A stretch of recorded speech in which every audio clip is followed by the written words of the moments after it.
be making a big noise once again, particularly around the New York club scene. So are you ready for the nutty revival? Will Buster Bloodvessel grace us with a comeback? Will Jerry Dammers get his teeth fixed? And what strange musical cult will Americans next pick up on?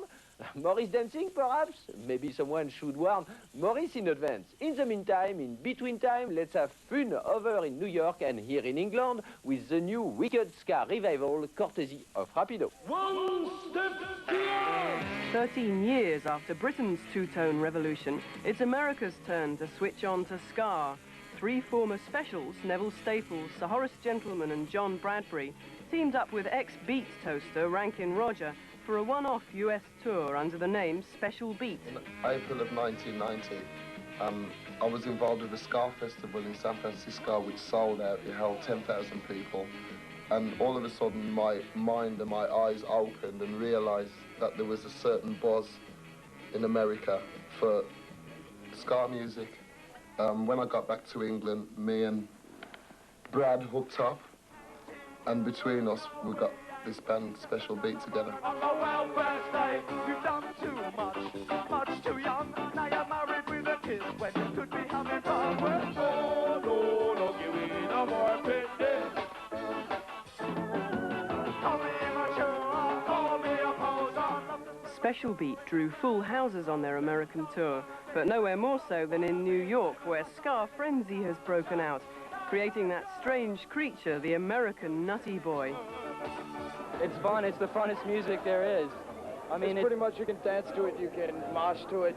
It's got soul roots, it's got reggae roots, it's the roots of reggae. The ska scene has a big, band bands come around, the ska delights to play. This is a big show. Everyone's excited. We got, big turnout. You just like hear from your friends, like older friends. Like I heard from my brothers when I was like 6. I was just like, it just like gets into you. You like feel the beat, can't get rid of it. It doesn't get out of you. There's a movement across the nation. There's fans like them Scholar Band Boston. It's going all around. And for the fact that it's actually rising back above, it's actually becoming current.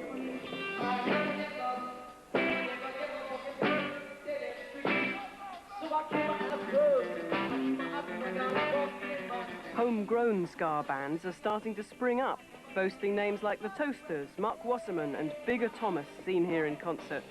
Roger Attalone Jr. from New Jersey's multiracial Bigger Thomas traced the roots of ska in the States.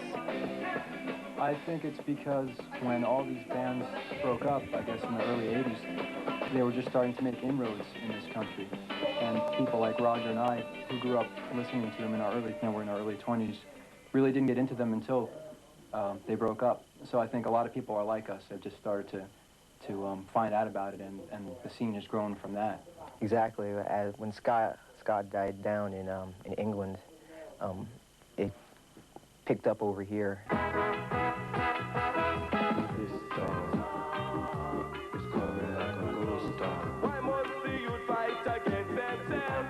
Many of the new wave of ska bands draw influences from probably the most prominent of the 70s ska tribes, Coventry's The Specials. The group have many happy recollections of those heady days. Ghost Town, because it was at the right place at the right time. And it mirrored England spot on then, and it was a fabulous piece of music. The label identity was something That's what I loved most about Tucson was that the idea of black and white, and it brought a lot of black and white people together. So in the end, you get 2,000 black and white kids in a concert, but it wouldn't matter if they were black and white because they were all dressed the same. And that was a good thing about it. A woman's touch is here tonight. Oh, a woman's touch is here tonight. What a joy, what a joy, what a... Australian-born Rob Bucket Hingley, singer-guitarist of the New York band The Toasters, reckons ska is poised to enter the mainstream music scene. If some mogul decides that this is going to be what it is, they're going to buy it and they'll make it be commercially successful. All it needs is some guy with $1 million to say, okay, let's make a few videos, show it on MTV, and then that's it. In a way, I think that might be the death of it. And it goes back to what we were saying earlier, that the reason it's still around is because that hasn't happened. But I think what seems to be happening for us is a lot of the industry guns are beginning to bear on ska. They need something new.